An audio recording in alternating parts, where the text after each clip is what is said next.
રાજકોટથી હાલ મહત્વના સમાચાર સામે આવ્યા છે, જ્યાં રાજકોટમાં ફરી સિટી બસ બંધ પડી ગઈ છે। રાજકોટના મહિલા કોલેજ ચોક ખાતે સિટી બસ બંધ પડી ગઈ છે।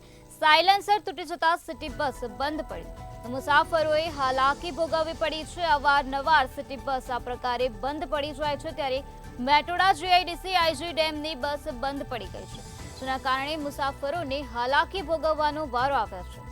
રાજકોટ મહાનગરપાલિકા તંત્રની પોલ ખુલી ગઈ છે। આ પ્રકારે અવારનવાર સિટી બસ બંધ પડી જાય છે, જેના કારણે મુસાફરોને હેરાન પરેશાન થવાનો વારો આવે છે। રાજકોટના મહિલા કોલેજ ચોક ખાતે સિટી બસ બંધ થઈ ગઈ તો સાયલેન્સર તૂટી જતા સિટી બસ બંધ પડી હોવાનું સામે આવ્યું છે, ત્યારે મુસાફરોએ હાલાકી ભોગવવી પડી છે। અવારનવાર આ પ્રકારે સિટી બસ વારંવાર બંધ પડી જાય છે, જેના કારણે મુસાફરોને હેરાન પરેશાન થવાનો વારો આવે છે। મેટોડા જીઆઈડીસી આજી ડેમની બસ બંધ પડી ગઈ છે, ત્યારે રાજકોટ મહાનગરપાલિકા તંત્રની આ પ્રકારે પોલ ખુલી ગઈ છે।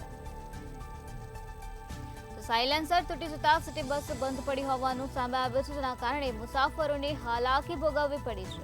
અવારનવાર આ પ્રકારે સિટી બસ બંધ પડી જાય છે, જેના કારણે મુસાફરોને હેરાન પરેશાન થવાનો વારો આવે છે, ત્યારે આજે ફરીથી રાજકોટમાં સિટી બસ બંધ પડી ગઈ છે। રાજકોટના મહિલા કોલેજ ચોક ખાતે સિટી બસ બંધ થઈ ગઈ તો સિટી બસ બંધ થતા મુસાફરોને હાલાકી ભોગવવી પડી છે। સાયલેન્સર તૂટી જવાના કારણે સિટી બસ બંધ પડી હોવાનું સામે આવ્યું છે, તો અવારનવાર આ પ્રકારે સિટી બસ બંધ પડી જાય છે, જેના કારણે મુસાફરોને હાલાકી ભોગવવી પડી રહી છે। તો મેટોડા જીઆઈડીસી આજી ડેમની બસ બંધ પડી ગઈ છે। શું નામ કાકા પણ તમારું? જયેશભાઈ દામાણી। જયેશભાઈ, શું તમે બસમાં બેઠા હતા? ક્યાંથી ક્યાં નીકળ્યા હતા? હું મોટા મવાથી બેઠો હતો અને ત્રિકોણબાગ જાઉં છું। શું થયું? અત્યારે ઓછી તને ધડાકો થઈને બધું પડી ગયું અંદર, ગોળ આખો નીકળી ગયો। શું પડી ગયું? ક્યાંથી પડી ગયું? નીચેથીને આખી એંગલ આખી પડી ગઈ ને બસ ઊભી રહી ગઈ હલતી જોતી। બીજી બસ આવીને ધક્કો મરાયો, ત્યારે માડા સાઈડમાં રહી ગઈ બસ। કઈ જગ્યાએ બસ? મહિલા કોલેજ ચોકમાં ટ્રાફિક જામ થઈ ગયો।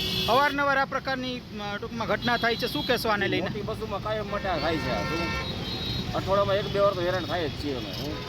અને તમે રેગ્યુલર જાઓ છો બસમાં? રેગ્યુલર બસમાં જાઉં છું। અને ખાસ તો તંત્ર વિશે શું કહેશો? આરએમસી તંત્ર વિશે?